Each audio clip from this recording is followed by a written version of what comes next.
I was 72 years old when the past crawled up my porch steps like a stray tomcat begging to be let back inside. It was a warm October morning in Providence, the kind where the sun hits the siding of the house just right and makes the peeling paint look almost artistic. I had just made myself coffee, half-calf because my doctor insists my heart is too excitable for a full dose of joy, and I was standing in my faded bathrobe, admiring my prize hydrangeas when the universe decided to ruin my peace. My name is Margaret Delaney, though most people these days call me Maggie. I live alone in a creaky old colonial with more personality than structural integrity. I know every groan the floorboards make, every whisper the pipes exhale at night. This house has been my companion longer than most humans. My daughter Laura says I should move to something safer, which is her polite way of saying, "Mom, you're old." But I stayed because leaving felt like surrendering something. And truthfully, I didn't want to leave the place where my life had both collapsed and restarted. Because 32 years ago, a man walked out the front door and didn't come back. That man was my husband, Richard, a charming coward with a smile that once made me forget my own name. He was tall, golden-haired in his youth, with the habit of kissing the side of my head when he passed me in the kitchen, as if blessing me with a soft benediction. But something in him snapped, or maybe it had always been cracked. One afternoon, when Laura was 5 and I was 39, he kissed the side of my head, as usual, walked upstairs, packed a single suitcase, and vanished. For 32 years, Richard was a ghost with a driver's license. Not dead, just gone. And I did what women like me do. I survived. I worked as a school secretary, raised a daughter, paid for braces and dance recitals, cried into dishwater, learned to sleep on only one half of the bed, and eventually, slowly, painstakingly, I forgave myself for not seeing the signs. The anger toward him took longer. Perhaps it never fully evaporated. That morning, the hydrangeas were the bluest I had ever seen. I took a sip of coffee and mentally congratulated myself for my ongoing war with the aphids when I heard someone walking up my porch steps. Heavy, hesitant steps. I assumed it was the mailman or maybe Mrs. Torres from across the street wanting to borrow my pruning shears again. I turned, and the coffee nearly leapt out of my hand. There he was. Richard. Older, of course. His once golden hair had lost its vanity and surrendered to a soft, uneven gray. His shoulders had rounded. His eyes, once sharp enough to slice open any lie, seemed dimmer. Not from lack of intelligence, but from the slow erosion time extracts from every face. He wore a navy windbreaker, too thin for October, and held a battered leather suitcase, the kind you only bring when arriving, not when leaving. For a full 10 seconds, I forgot how to speak, or breathe, or blink. Then, quite performatively, I set my coffee cup down on the porch railing because my hands had started to tremble. "Hello, Maggie," he said. My first thought was wildly unromantic. Damn it, I'm not wearing a bra. My second, why now? And my third, which I did not say out loud because God still loves me a little bit, you have got to be kidding me. He looked at me as if I were the sun he hadn't seen in decades, as if his entire life had been a long night and I the first blush of dawn. The expression made me angrier than any insult could have. "Richard," I said, my voice so calm it startled me. "You're early. The zombie apocalypse isn't scheduled until next spring." His mouth twitched, the ghost of a smile. "I deserve that." "You deserve worse." I crossed my arms, forgetting the robe situation. "What are you doing here?" He opened his mouth, closed it, looked down at the suitcase like it held cue cards. His next breath was shaky. That annoyed me too. How dare he show vulnerability before I'd had the chance to yell properly? I came to apologize and to explain. Explain, I laughed. It came out sharp as broken glass. What exactly can you explain after 32 years? Quantum physics might be easier. A gust of wind blew across the porch, rustling the dead leaves along the steps. Somewhere inside the house, a clock ticked loudly, as if urging one of us to run.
I woke up the next morning with the kind of headache that feels like your skull is being politely sawed open by a team of courteous but determined beavers.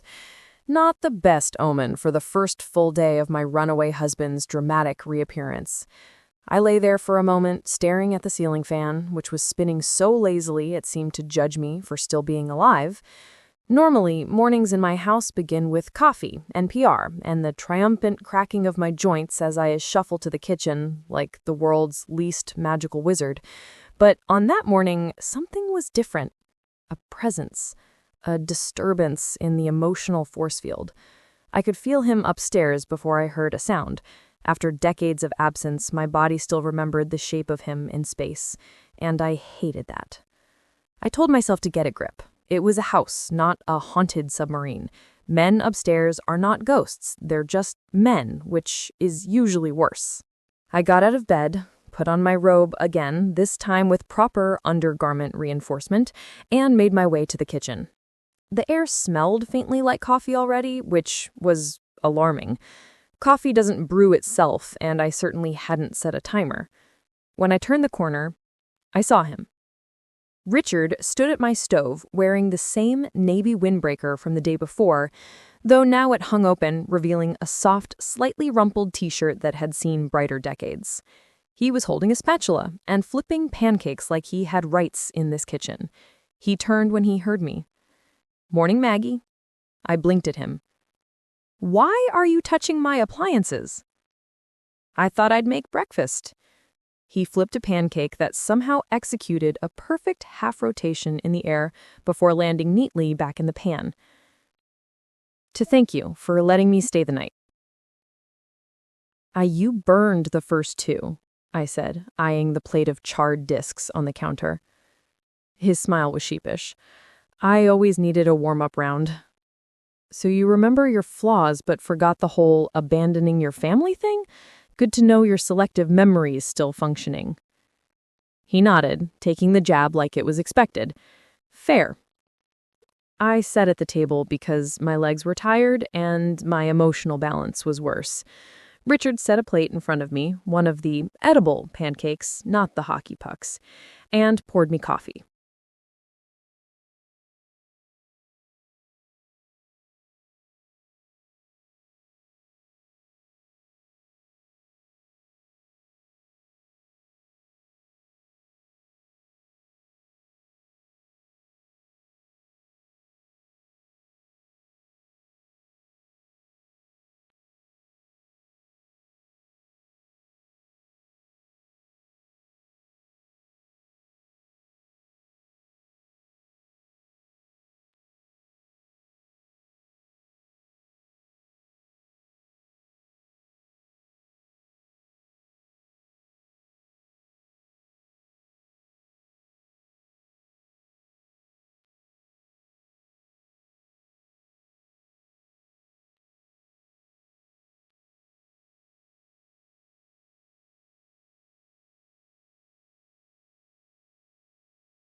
I woke up the next morning with that ridiculous sense of ceremony one usually reserves for birthdays, funerals, or tax audits. The sun was leaking through the curtains in long, arrogant stripes, and I suspected, quite confidently, I might add, that it was mocking me. You know that kind of sunlight, the one that bursts in without knocking, behaves as though it owns the place, and has the nerve to be cheerful at 8 in the damn morning. When I sat up, I felt every year in my bones. 68 is a lovely age in theory, full of sage wisdom, unshakable selfhood, and a healthy sense of, I no longer care what anyone thinks. In practice, though, it also means that your knees narrate their own tragic novel every time you move. Still, I made it downstairs without sounding like a haunted house and found my granddaughter, Leela, sitting at my kitchen table, legs tucked up beneath her, spoon dangling between her lips as if she were starring in a teenage cereal commercial. "Morning, Grandma," she said through a mouthful of cornflakes. "You left the porch light on all night. Again." It wasn't on again, I argued, though it absolutely was. It was on symbolically. It's ambiance. It's bad for the planet. So is TikTok. But here we are. She grinned, and I felt a small bloom of warmth in my chest. The steady, ordinary kind, the type that reassured me I was still alive, still anchored. Which was necessary, considering that a very different kind of warmth had overwhelmed me the night before, when I learned that my husband, Mason, my vanished, long gone, good-as-dead Mason, was alive. Alive and back in New York. Alive and calling me by my married name like he'd just stepped out to buy milk. Alive and apparently convinced he still had the right to do so. Leela didn't know any of this yet. No one did, except for me and the small colony of ants marching across my ribcage. I poured myself coffee, ignored the tremble in my hands, and said, "Sweetheart, remind me what time your art class is today?" 5. She tilted her head. "You okay? You look, I don't know, like you've seen something that wasn't supposed to exist." "Funny you should phrase it that way." She stared at me, searching my expression. Sometimes she sees too much. I blame her father, my son, who inherited Mason's tendency to pry and then passed it down like a cursed family heirloom. But Leela didn't push. She just turned back to her cereal and let me stew in silence. I loved her for that.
I woke up the next morning feeling like someone had poured sand inside my chest. Not the pleasant beach vacation kind of sand. The grating, grainy, where did this end up kind of sand. The kind that stays in your shoes for months and makes you question your life choices. I tried to blame it on the wine, but deep down, I knew better. Wine never made my heart feel like it was trying to remember a language it hadn't spoken in decades. Wine never made my dreams jitter like a film reel slipping off its track. Wine never made me wake up whispering the name of a man who'd ruined 32 years of my life just by not being dead. I sat on the edge of my bed for a long minute, staring at the floorboards like they held the answers. They didn't. They just creaked in their usual judgmental way. Floors that old tend to develop personalities, and mine had the personality of a stern librarian who wished I lived quietly. By the time I made it downstairs, the house already smelled like burnt toast. Lila was at the toaster, holding a fork with the solemnity of someone preparing to joust. Step away from that appliance. I don't need to lose a granddaughter to stupidity. She dropped the fork but kept the defiant teenage glare. I wasn't going to stick it in there. I was assessing the structural integrity. That is a suspiciously academic euphemism for electrocuting yourself. She shrugged. Dad says I get my curiosity from Grandpa Mason. The way the name landed in the room, sharp, unexpected, cold, made me grip the back of a chair. She noticed. Teenagers always notice more than they let on. You okay? You look weird. I am weird. It's genetic. Right. She kept watching me. I kept pretending I didn't feel her eyes. To distract her, I motioned to the toast. You burned that with almost scientific precision. It's abstract. Expressionist breakfast. You could sell it to a gallery. Only if you broker it. We fell into an easy, familiar banter, but it felt like I was wearing my own skin backwards. Everything was slightly wrong. Too tight in places, too loose in others.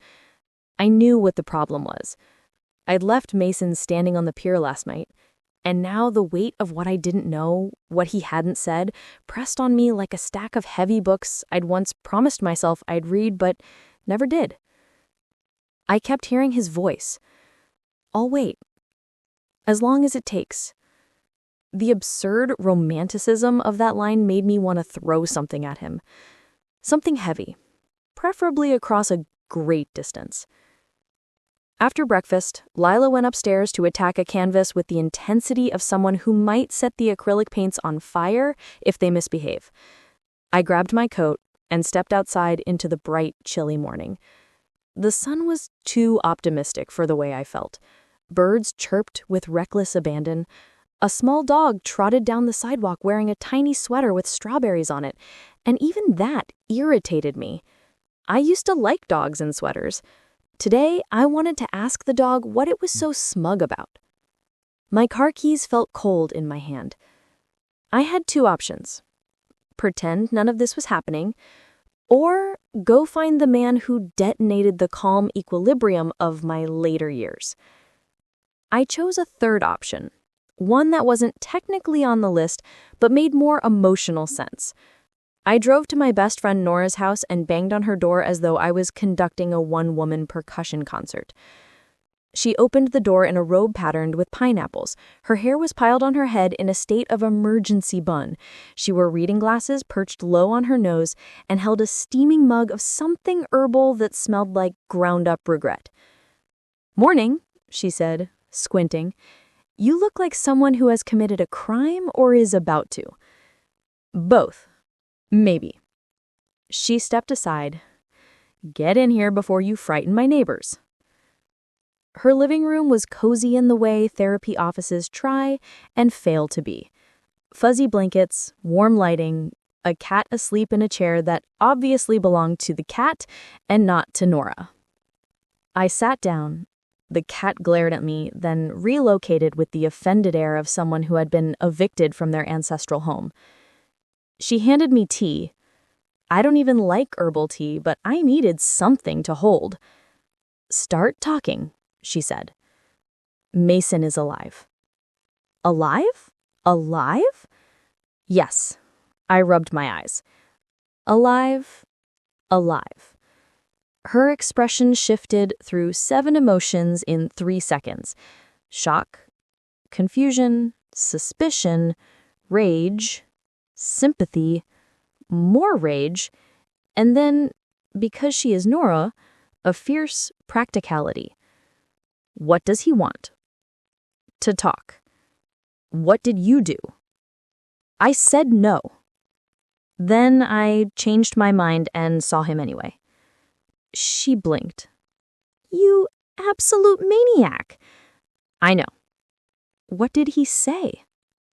"That he didn't leave because he wanted to. That he was protecting me." She narrowed her eyes. "That sounds like a line from a conspiracy show that got canceled after 1 season." "I told him that." "Good. He says there are dangerous people involved." "He would say that." "He wants to explain." "He better." I stared at the tea. She stared at me. Then she set her mug down with a soft but decisive thunk. "You're going to meet him again," she said. I didn't respond, didn't nod, didn't deny it. "Just be careful," she added quietly. "Men who return from the dead rarely come with good news." I stayed at her house a while, mostly because I didn't trust myself to leave until the panic settled. When I finally did, I drove home slower than usual, feeling like the air around me was filled with invisible threads, tugging in directions I didn't fully understand. When I got home, Lila was sprawled on the living room floor, her hair in a knot, her forehead smudged with green paint, the TV playing some show where adults pretend teenagers didn't know about sarcasm. "You disappeared for hours," she said without looking down from her canvas. "Dad called. He's coming by later." "Fantastic. Another man with complicated timing." I kissed the top of her head. "I'm going to take a walk." She didn't question it. Lila trusted me the way young people trust the internet, blindly, foolishly, and with a misplaced sense of safety. I stepped outside again. This time, I didn't pretend. I walked with purpose, even though my legs felt like they belonged to a different woman. Pier 17 wasn't far. The light was beginning to shift, turning gold and soft. The kind of afternoon that makes the world feel cinematic, even if you're on your way to confront a man who might ruin your emotional stability. When I reached the pier, I saw him instantly. Mason. Standing in almost the same spot as last night, hands in pockets, shoulder tense, a man who looked like he'd been rooted to the boards by sheer will. He saw me the moment I stepped onto the pier. Something flickered across his face. Relief first, then fear, then something gentler. Something frightening in its gentleness. He said, "Evelyn." My name rolled out of him with a quiet exhale. I didn't move closer. I wasn't ready for closeness. "You said you'd tell me everything," I reminded him. He nodded. "I will." "Then start." His jaw worked. His eyes darted to the water, then back to me. His breath fogged slightly in the cooling air. "When I disappeared," he began, "I wasn't running from you. I was running from people I never should have gotten involved with. People who didn't forgive debts. People who didn't forgive anything." I stiffened. "Organized crime?" His silence was an answer. I closed my eyes. "You idiot." "Yes," he admitted softly. I opened my eyes again, and he gathered the rest of the truth. I owed money. Too much. I had borrowed to cover a business mistake. I thought I could fix it before you ever knew. I was wrong. They came after me. They threatened me. And you left? I thought if I disappeared, if I cut every connection, they'd let you go. They'd forget about you eventually. I stepped forward before I realized I'd done it. You should have told me. We could have figured it out together. I couldn't risk it. His voice cracked. They killed a man, Evelyn. Someone who owed less than I did. I saw what they were capable of. And you thought leaving me alone to raise our son was the better option? No, he whispered. It was the only option. For a moment, neither of us spoke. The river moved restlessly below, whispering secrets we couldn't hear. Finally, I said, "Why now? Why come back after all?" I didn't sleep that night. Not because I was crying into my pillow like some tragic heroine from a paperback romance, but because every time I closed my eyes, 32 years of memories rose up like ghosts who'd just received an invitation to a family reunion. Memory is a sneaky creature. It doesn't care how old you are, it loves to dig its claws in and drag you back to whoever you were at your most vulnerable age.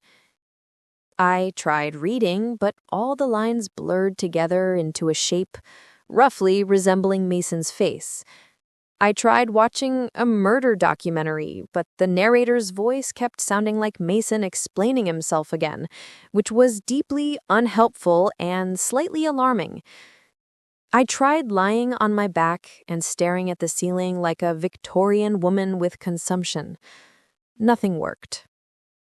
At 5:30 in the morning, I gave up the idea of sleep and shuffled downstairs. The house was still dark, holding the silence like a secret. It felt wrong to disturb it. In the kitchen, I made coffee with hands that didn't feel like mine. The machine gurgled and hissed while my thoughts spun around themselves like cotton candy being pulled too fast. When the mug was finally full, I wrapped both hands around it and let the warmth sink into my fingers.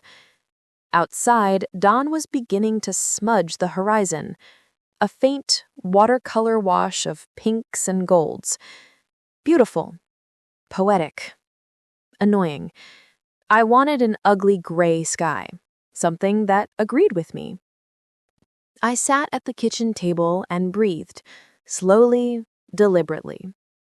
A normal person, at this point, would have written in a journal, meditated, or taken a calming walk. I did not do any of those things. Instead, I did what any stubborn, impulsive, emotionally confused 72-year-old woman would do. I picked up my phone and called my son. He answered on the third ring, his voice gravelly with sleep. "Mom, is everything okay?" "No, I'm having a crisis." There was a beat of silence. "Is it health-related?" "Worse." "Money?" "Worse." "Did Leela do something?" "She's an angel. It's not her." Another pause. Then what on earth could be worse? Mason. For a moment, I thought the call had dropped. Then my son inhaled sharply. "I'm driving over." "No! Wait!" I protested, but he had already hung up. I sipped my coffee and winced. Too bitter. Fitting.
I always thought endings arrived quietly, like mail you forget to check for days, or like the last candle dying on a cake long after the song is over. But no, endings roar. Mine arrived with a storm, a confession, and a decision that still feels like a bruise pressed under the ribs. When I woke that morning, the house smelled like rain and cinnamon toast. That combination had no right to make me sentimental, but it did. It tugged at some old string inside me, the way forgotten melodies do. I lay there for a moment, listening to the distant rumble of thunder, imagining where Henry was and whether he'd woken with the same tightness in his chest that I felt now.